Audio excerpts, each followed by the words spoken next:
So I want you guys to see this right now. Right now, it is 1 o'clock in the morning.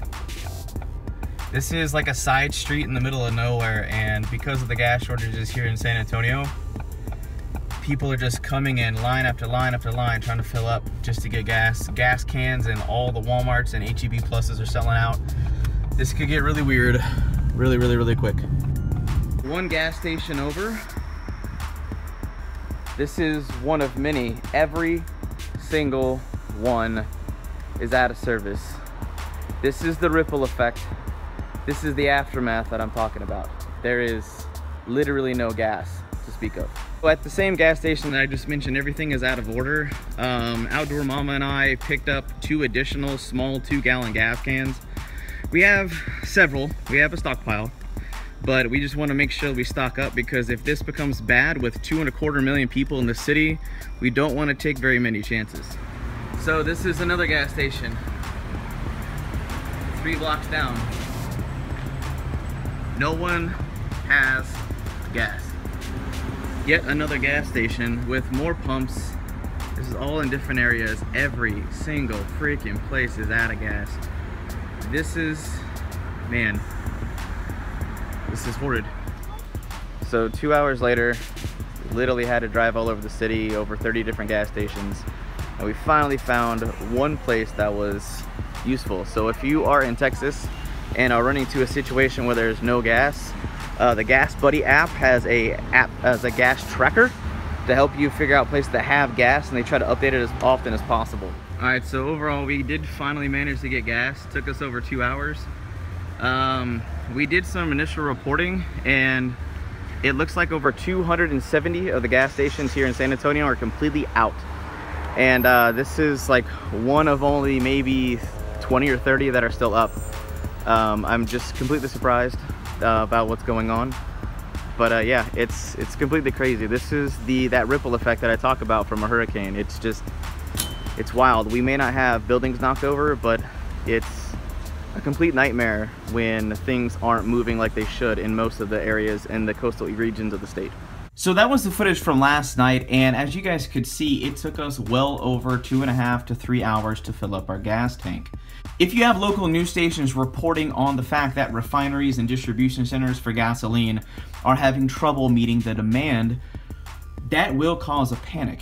And like it or not, when you have a state that has just been hit by a hurricane, that is also being involved in the holiday Labor Day, and is seeing the gas prices, and whether they're rumors or not, creating a mass surge in the collection and the filling up of their gas tanks all at once, you do, in the short term at least, create a shortage. Being in Texas, we have one of the most populated states in the entire country with, I believe, 25 million people.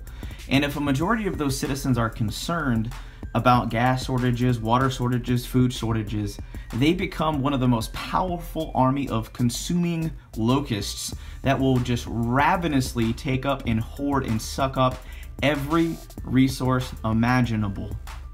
That is what I'm trying to get across in this video. Through the video footage, you saw dozens upon dozens upon dozens of gas stations. And when you have gas stations like Buc-ee's who are reporting, oh, by the way, we're completely dried up, we're very low, sorry, hashtag we're screwed, that creates a panic. I'm actually really nervous. I want you guys to understand that. And through fear and panic, that is going to be very hard to control unless there is an absolute surge in the supply. It's going to be very hard to calm people's nerves, because when people start getting into situations where they're calling in late for work, they're having a hard time fueling up, maybe they're 2 or 3 hours late for work, or maybe they don't even get to work for a week because the 30-something gas stations within a reasonable area are completely dried up.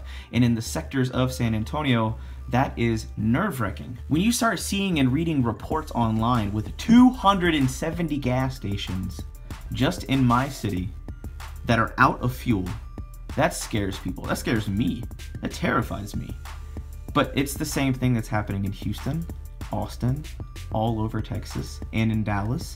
And the news people are trying to blame it on us and saying it's a fear thing, but they're reporting on the shortages and letting people know that this is a concern, and they're not sure how much is it justified, and they're listening to these people and reporting on this, and it creates a panic. And like it or not, Whether we created it ourselves or it was partially the news and different gas station entities that are coming together, it was a culmination of everything. You have a vacation, a storm, scared and nervous people, and the supply and demand not equalizing itself out and having regular functions due to the fact that there is a drop in production. So all these things put together made a perfect storm to cause millions of people to panic. And that's what I want to leave you guys with. Panic, the mob, the masses of people is extremely dangerous. It can be deadly. When you run into a true shit hit the fan scenario that is well beyond more dire and extreme than this situation, imagine what happens when you turn a few million people and you turn it into 300 million people, or the entire continent of North America. Look how the spiral can just wildly go out of control. This is not the first time it's happened in this country. Scared people make crazy decisions, sometimes make stupid decisions, and cause other people to make similar decisions, and it spirals downhill into a huge snowball, and basically resulting in an economic avalanche that will crush people, like it or not.